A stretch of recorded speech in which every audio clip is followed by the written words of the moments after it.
ओम श्री शक्ति नमः। ओम श्री शक्ति नमः। ओम श्री शक्ति नमः। तप तपस्थ टीट इंद्र टीट और पुषा वसा कपि एवं अवजक टीट की महिमा। ब्रह्मा जी कहते हैं तपस टीट बहुत बड़ा टीट है। वह तपस्या की वृद्धि करने वाला, समस्त अभिलषित वस्तुओं का दाता, पवित्र तथा पितरों की प्रसन्नता को बढ़ाने वाला है। उस टीट में जो पाप नाशक घटना घटी उसे बतलाता हो। सुनो, ऋषियों में अग्नि और जल की श्रेष्ठता को लेकर परस्पर सवाल हुआ। एक पक्ष कहता था जल श्रेष्ठ है और दूसरे के पक्ष के लोग अग्नि की श्रेष्ठता का प्रतिपादन करते थे। अग्नि श्रेष्ठता बतलाने वाले अपनी युक्तियाँ इस प्रकार उपस्थित करते थे। अग्नि के बिना जीवन कहाँ रह सकता है, क्योंकि अग्नि ही जीव रूप है। आत्मा और भविष्य भी वही है। अग्नि से ही समस्त जगत की उत्पत्ति होती है। अग्नि ने समस्त विश्व को धारण कर रखा है। अग्नि ज्योतिर्मय जगत है। अतः अग्नि से बढ़कर दूसरा कोई भी अत्यंत पावन देवता नहीं है। अग्नि को ही अंत ज्योति तथा परम ज्योति कहते हैं। अग्नि के बिना कोई भी वस्तु नहीं है। ये त्रिलोकी अग्नि का धाम है। इसीलिए 500 भूतों में अग्नि से श्रेष्ठ दूसरा कोई नहीं है। नारी की योनि में पुरुष जो वीर्य स्थापित करता है और उसमें जो देह आदि के निर्माण की शक्ति होती है, वह सब अग्नि की ही है। अग्नि देवताओं का मुख है। अतः उससे बड़ा कुछ भी नहीं है। दूसरे वेदवादी पुरुष जल को श्रेष्ठ मानते हैं। उनका कहना था जल से ही अन्न की उत्पत्ति होती है तथा जल से ही मनुष्य शुद्ध होता है। जल से ही सबको धारण कर रखा है। जल ने ही सबको धारण कर रखा है। अतः जल को माता माना गया है। पुराण वेताओं का कथन है कि जल ही तीनों लोगों का जीवन है। जल से ही अमृत उत्पन्न हुआ और जल से ही औषधियाँ होती हैं। इस प्रकार एक पक्ष अग्नि को श्रेष्ठ कहता था और दूसरा पक्ष जल को यो ही मीमांसा करते हुए एक दूसरे के विरुद्ध तर्क उपस्थित करने वाले वेदवादी ऋषि मेरे पास आकर बोले, भगवान आप तीनों लोगों के प्रभु हैं, बतलाइए अग्नि श्रेष्ठ है या जल। मैंने कहा दोनों ही इस जगत में परम पूजनीय हैं। दोनों से जगत उत्पन्न होता है। दोनों से हव्य काव्य और अमृत का प्राकृतिक होता है। दोनों ही जीवन हैं। दोनों ही शरीर को धारण करने वाले हैं। इनमें परस्पर कोई विशेषता नहीं है। दोनों समान रूप से ही श्रेष्ठ माने गए हैं। मेरे कथन से ये सब बात सिद्ध हुई कि दोनों ही श्रेष्ठ हैं। कोई एक नहीं, परंतु वे ऋषि ऐसा ही मानते थे कि दोनों में से एक ही श्रेष्ठ है। अतः उन्हें मेरी बातों से संतोष नहीं हुआ। तब वे शीत सागर में शयन करने वाले शंख चक्र गदाधारी भगवान विष्णु के पास गए और नाना प्रकार के स्रोतों से उनकी स्तुति करने लगे। ऋषि बोले, जो भविष्य में होने वाला है, जो जन्म ले चुका है तथा जो अभी गर्भ में प्रविष्ट हुआ है, उस संपूर्ण भुवन को जो सदा अपनी ज्ञान दृष्टि में रखते हैं, ये चित्र विचित्र रूपों वाली समस्त तिलों की अंत में जिनके भीतर लीन होती हैं, जिन्हें महर्षिगण अक्षर सनातन अपरमेय तथा वेद्य बतलाते हैं, जिनके चरण में गए हुए प्राणी अपने अभीष्ट पदार्थ को प्राप्त कर लेते हैं, उन परमार्थ वस्तु रूप परमेश्वर की हम शरण लेते हैं। जगनी वास महाभूत में जगत में जो भूत सबसे प्रधान और से विष्णु का स्वरूप है, जिसे योगी भी नहीं जान पाते, उसी का प्रतिपादन करने के लिए ये महर्षिगण यहाँ आए हुए हैं। आप यहाँ सत्य को प्रकट कर दे। जगदीश्वर, आप संपूर्ण देहधारियों के अंतरात्मा हैं। आप ही सब कुछ हैं। आप में ही ये संपूर्ण जगत स्थित है। तथा भी कितने आश्चर्य की बात है कि प्रकृति से प्रभावित होने के कारण कोई कहीं भी आपकी सत्ता का अनुभव नहीं करते। वास्तव में आप बाहर और भीतर सब और विद्यमान है। संपूर्ण विश्व के रूप में आप ही सब और उपलब्ध हो रहे हैं। ऋषियों की इस प्रकार स्तुति करने पर जगत जननी देवी वाक आकाशवाणी ने कहा, आप लोग तपस्या, भक्ति और नियम के साथ दोनों की आराधना करो। जिसकी आराधना से पहले सिद्धि प्राप्त हो, वही भूत सबसे श्रेष्ठ कहा जाएगा। बहुत अच्छा कहकर संपूर्ण लोकमान्य महर्षि वहाँ से चल दिए। वे थक गए और थक गए थे, उनका अंतिम खेल हो रहा था। उन्होंने उत्तम वैराग्य का आश्रय लिया और तपस्या करके दृढ़ संकल्प लेकर वे सब लोग त्रिभुवन को पवित्र करने वाली जगजननी गौतमी के तट पर आए और जल देवता तथा अग्नि देवता की पटक पूजा करने को उठे हुए। जो अग्नि के पूजक थे वे जल के पूजन में प्रवृत्त हुए। उस समय वहाँ वेद माता देवी वाणी सरस्वती ने फिर कहा, जल से शुद्धि होती है। जो अग्नि के पूजक हैं वे विचार तो करे, बिना जल का पूजन कैसा जल होने पर ही मनुष्य सब कर्मों के अनुष्ठान का अधिकारी होता है। वेद बेटा पुरुष जब तक शीतल जल में सदापूर्वक स्नान नहीं कर लेता तब तक अपवित्र मलिन एवं शुभ कर्म का अधिकारी रहता है। इसीलिए जल सबसे श्रेष्ठ है, उसे माता की पदवी दी गई है। अर्ध जल ही श्रेष्ठ है। वेदवादी ऋषियों ने यह आकाशवाणी सुनी, इससे उन्हें निश्चय हो गया कि जल ही श्रेष्ठ है। जिस तीर्थ में ये ऋषि सत्य संपन्न हुआ उसे तपस्तीर्थ और सत्य तीर्थ भी कहते हैं। अग्नि तीर्थ और सारस्वत तीर्थ भी उसी के नाम है। वहाँ 1400 पुण्यदायक तीर्थों का निवास है। उनमें किया हुआ स्नान और दान स्वर्ग एवं मोक्ष की प्राप्ति कराने वाला है। जहाँ आकाशवाणी ने ऋषियों का संदेह निवारण किया था, वहाँ सरस्वती नाम की नदी प्रकट हुई जो गंगा में मिली। सरस्वती और गंगा के संगम का महात्म्य बताने में कौन मनुष्य समर्थ हो सकता है। गौतमी तट पर इंद्र तीर्थ के नाम से जो प्रसिद्ध तीर्थ है वही वसाकपी तीर्थ भी है। उसे ही फेना संगम हनुमा तीर्थ तथा अवजक तीर्थ भी कहते हैं। वहाँ भगवान त्रिविक्रम का निवास है। उस तीर्थ में स्नान और दान करने से संसार में लौटना नहीं पड़ता। अब वहाँ का वृत्तांत बतलाते हैं। गंगा के दक्षिण और उत्तर तट पर इंद्रेश्वर तीर्थ है। पूर्व काल में नमुसी नामक दैत्य देवराज इंद्र का प्रबल शत्रु था। वह मद से उन्मत्त रहता था। एक बार इंद्र के साथ उसका युद्ध हुआ। इंद्र ने फेन से उसका मस्तक काट डाला। वह वज्रधारी फेन शत्रु का मस्तक काटने के पश्चात गंगा के दक्षिण तट पर गिरा और पृथ्वी को छेड़ कर रसातल में समा गया। रसातल में जो गंगा जी का जल है वह संपूर्ण विश्व को पवित्र करने वाला है। वज्र ने पृथ्वी को छेड़ कर जो मार्ग बना दिया, उसी मार्ग से वह पाताल गंगा का जल पृथ्वी के ऊपर निकल आया। उसी की फेना नदी कहते हैं। गंगा जी के साथ जो उसका पवित्र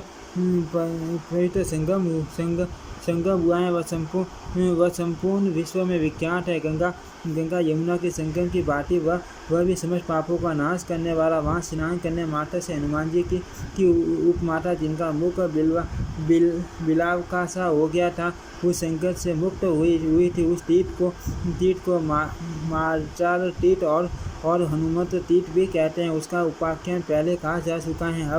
अब वसा कपि और अबरजक तीर्थ की तथा कथा सुनो। हिन्ने नाम से विख्यात एक दैत्य का पूर्वज था। वह तपस्या करके संपूर्ण देवताओं से अजय हो गया था। हिरण्य बड़ा भयंकर दैत्य था। उसका बलवान पुत्र महाशनि के नाम से विख्यात था। वह भी देवताओं के लिए सदा दुर्जय था। उसकी सृष्टि का नाम पराजिता था। एक बार महापराक्रमी महाशनि ने युद्ध के मुकाबले ऐरावत सहित इंद्र को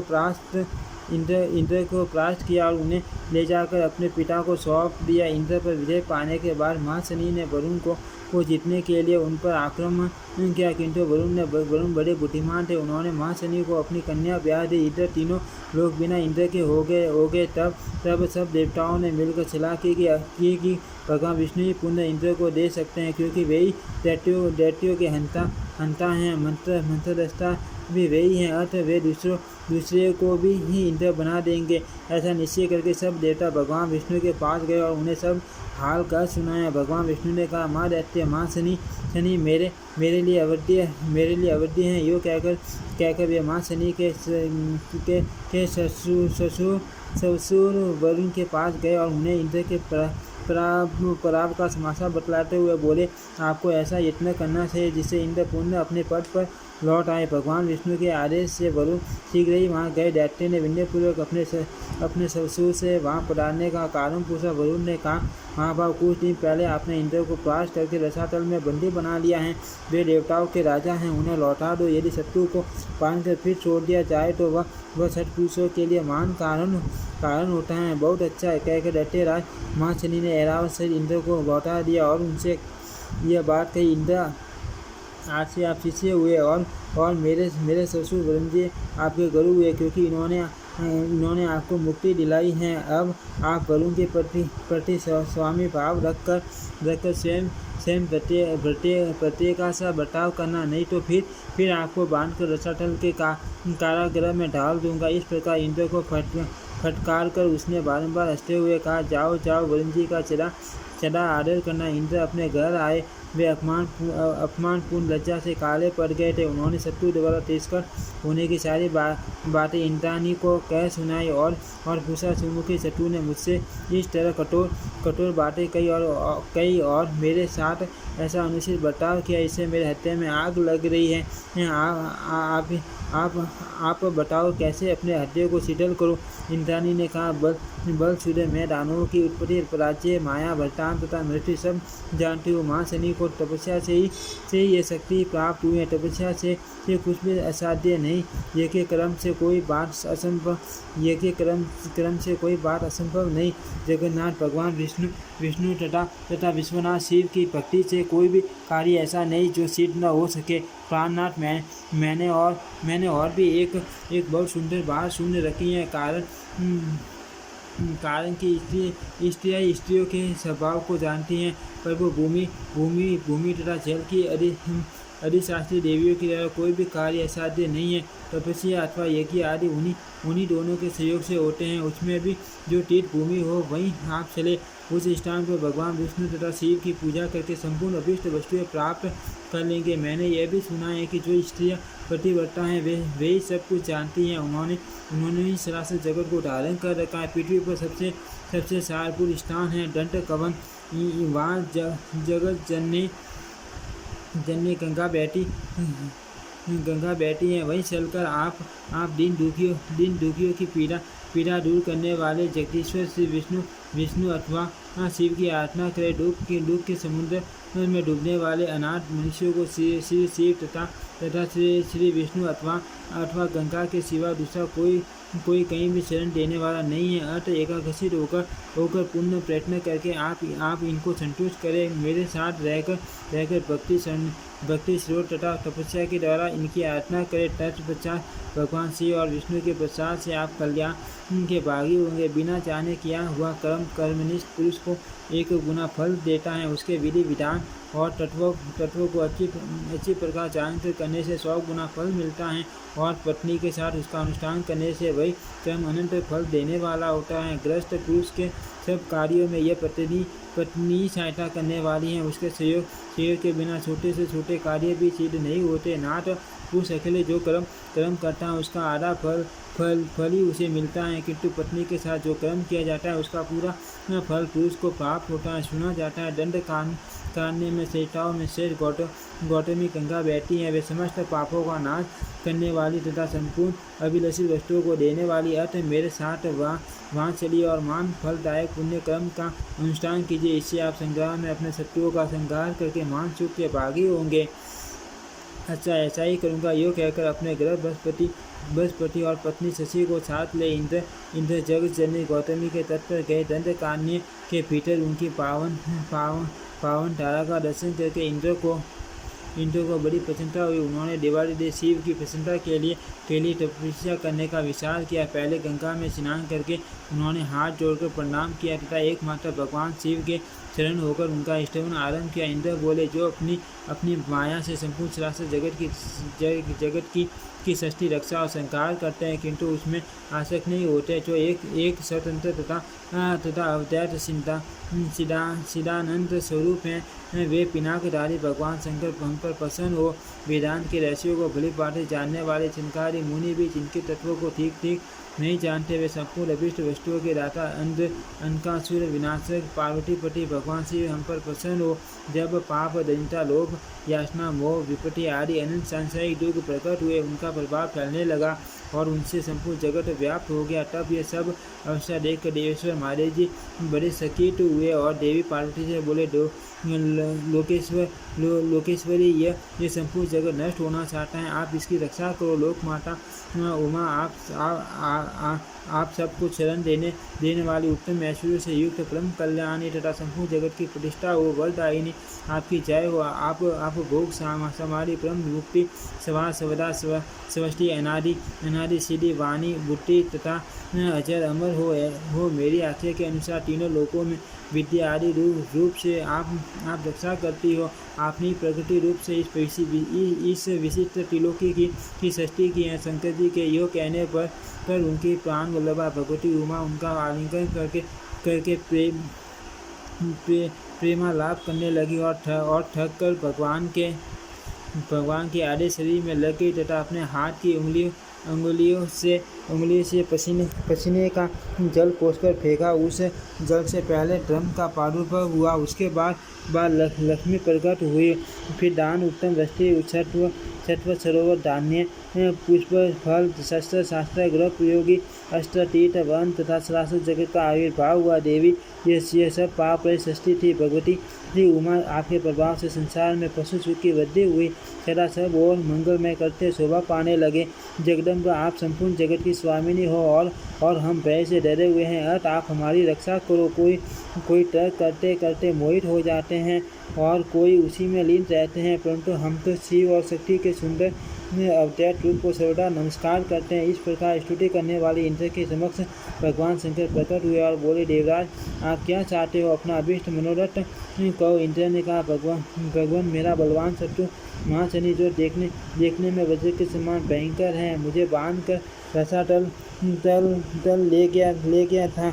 वहाँ उसने अनेक बार मेरा तिरस्कार किया और वसन रूपी बाणों से बिनता रहा। मेरा ये प्रयत्न उसी का वध करने के लिए है। आप मुझे वह शक्ति प्रदान कीजिए जिससे शत्रु का नाश कर सको। जिसने मेरा अपमान किया है उसका नाश करने पर ही मैं अपना नया जन्म मानूंगा। विजय और लक्ष्मी की अपेक्षा कीर्ति श्रेष्ठ है।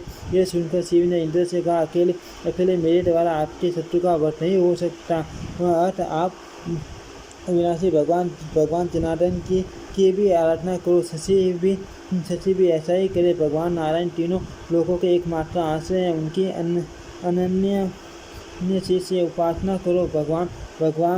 भगवान शिव की आज्ञा से इंद्र गंगा जी के दक्षिण तट पर मुनिवर आपस्तंभ के पास गए और उनको साथ लेकर फेना तथा गंगा के पवित्र संगम पर भांति के वैदिक मंत्रों एवं तपस्या के द्वारा भगवान जनार्दन की स्तुति करने लगे। उनकी स्तुति से भगवान विष्णु को बड़ी प्रसन्नता हुई और वे प्रत्यक्ष प्रकट होकर बोले, इंद्र आपको क्या वरदान दूं। वे बोले, मुझे एक ऐसा वीर दीजिए जो मेरे शत्रु का वध कर सके। भगवान ने कहा दे दिया। फिर तो शिव गंगा तथा विष्णु के पश्चात जल के भीतर से एक पुरुष प्रकट हुआ। उसने भगवान शिव और विष्णु दोनों के स्वरूप धारण किए थे। उसके हाथ में चक्र भी था और त्रिशूल भी। उसने रसातल में जाकर इंद्र शत्रु महाशनि का वध किया। उसका नाम अभजक और वर्षा कपि हुआ। वह इंद्र का सखा बन गया। इंद्र स्वर्ग में रहते हुए भी प्रतिदिन वर्षा कपि के पास आते थे। उन्हें अन्यत्र आसक्त देख शशि के हृदय में पड़ने कोप का उदय हुआ। तब इंद्र ने हंसकर उन्हें सांत्वना देते हुए कहा, प्रिय मैं अपने शरीर की शपथ खाकर कहता हूँ, मित्रवत वर्षा कपि के सिवा और किसी के घर नहीं चाहता। अर्थ आपको मुझ पर संदेह नहीं करना चाहिए। आप पतिव्रता और मेरी प्रियतमा हो। धर्म करने तथा उचित सलाह देने में मेरी सदा सहायता करती हो। साथ ही संतानवादी और कुलीन भी हो। फिर आपके सिवा दूसरी कौन स्त्री मेरी प्रियतमा हो सकती है। आपके उपदेश से मैं महानदी गौतमी गंगा के तट पर गया और वहाँ भगवान विष्णु शिव तथा मित्र वर्षा कपि के प्रसाद से दुख सागर के पार हुआ और अब यहाँ राज्य से संयुक्त न होने वाला इंद्र हो। ये सब आपके सहयोग का फल है। जहाँ स्वामी के सीट का अनुसरण करने वाली पतिव्रता स्त्री हो, वहाँ कौन सा कार्य असाध्य है। वहाँ तो मोक्ष भी दुर्लभ नहीं। फिर अर्थ काम आदि की तो बात ही क्या है। पत्नी भी परम मित्र हैं। वह लोक परलोक दोनों में हितकारिणी होती हैं। पत्नी भी यदि कुलीन प्रिय बोलने वाली पतिव्रता, रूपवती, गुणवती तथा धनपति और विपत्ति में समान रूप से साथ देने वाली हो, तो उसके द्वारा इस त्रिलोकी में कुछ भी असाध्य नहीं है।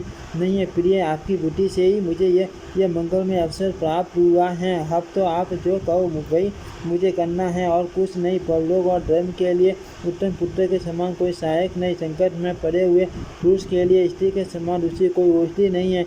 निःशेष पद की प्राप्ति तथा पाप से मुक्ति कराने के लिए गंगा के समान कोई नदी नहीं।